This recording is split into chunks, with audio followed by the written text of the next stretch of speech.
Yo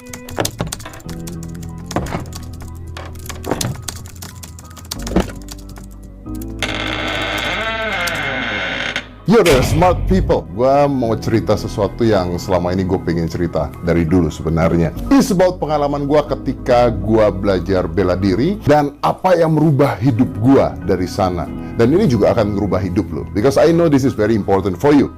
So here, gue mungkin satu-satunya orang di Indonesia yang punya sertifikat sebagai master di Wing Chun. Sombong amat. Ya, satu-satunya master di Wing Chun. Gue juga karate black belt ban hitam dan menguasai berbagai macam ilmu bela diri. Ada satu hal yang gue ingat ketika gue dulu belajar sama sifu gue pada saat dia datang ke Indonesia. Jadi gue tuh harus belajar yang namanya chain punch. Oke, so it's like that. Dan targetnya adalah 120 kali pukulan dalam waktu 1 menit. Oke, gue lakuin. Gue belajar. Setelah seminggu gue belajar, gue datang ke sifu gue dan gue mengatakan bahwa sifu, gue kayaknya nyerah karena gue nggak bisa secepat itu, apalagi dengan badan gue yang sebesar ini. Dan tau nggak dia bilang apa? Dia bilang, don't worry, it will pass.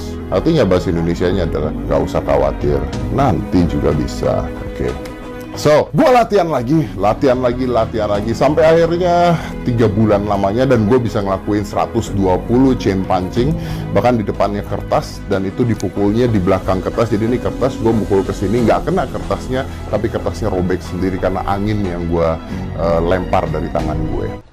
Boom, bam, bop, bada bop, boom, pow.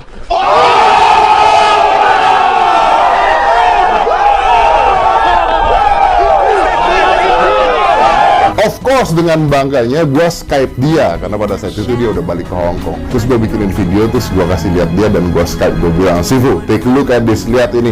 Gue udah bisa 120 kali chain punching dan kertas di depannya robek tanpa harus gue pukul. Lo tau gak jawaban dia apa?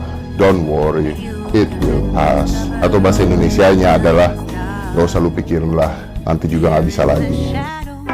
Baca. Gue sampai nanya sama dia, wait, temen, sebentar. Gue waktu nggak bisa lu bilang don't worry it will pass. Pada saat gue bisa lu bilang don't worry it will pass. Maksudnya apa gitu ya? Anda kok tidak memotivasi saya untuk hidup saya lebih baik lagi gitu. But I do understand one thing. Dan dia bilang gini, ya dulu nggak bisa, that time you cannot do because you still learning, lu masih belajar. Sekarang lu udah bisa karena lu belajar udah bagus, tapi lama-lama juga lu akan nggak bisa lagi karena lama-lama lu akan jadi makin tua dan kecepatan lu, kekuatan lu juga akan berkurang. So it will pass juga. Dan hal itu merubah pola hidup gua. Jadi akhirnya gua belajar satu hal, bukan dari bela dirinya, tapi dari hidup. Apapun yang gua alamin, apapun yang lu alamin, smart people, apapun yang kita alamin, it will pass. Semuanya akan lewat. Ketika lu sedih, ketika lu punya masalah, ketika lu lagi ribut sama pacar lu, ketika keluarga lu berantakan, ketika lu lagi berantakan keuangan lu, ketika lu lagi miskin gak punya apa-apa, kalau lu tetap punya passion ngelakuinnya, gak usah khawatir, karena masa itu akan lewat. Masa itu akan lewat. Tapi masalahnya begitu juga ketika lu lagi bahagia, ketika lu lagi jatuh cinta, ketika lu lagi ada di atas, ketika lu lagi kaya-kayanya, ketika lu lagi punya semua yang ada di dunia, nggak usah senang dulu, because it will pass.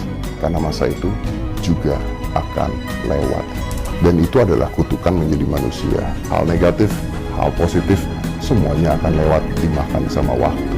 Oleh karena itu, karena kita masih punya banyak waktu, dan I think kita harus menikmati hidup kita. Terus berkarya, bahagiakan diri Anda sendiri. Lakuin apa yang menurut lu bagus buat diri lu tanpa merugikan orang lain. Be happy, berbahagialah dengan semua keadaan yang lu punya. Kalau lu sekarang cuma ngekos doang atau cuma punya 1 motor pun, be happy for that. Bahagia untuk hal tersebut. Karena percaya sama gua, kebahagiaan pun akan lewat. So, make the most of it and be happy for yourself. Because remember, it will pass.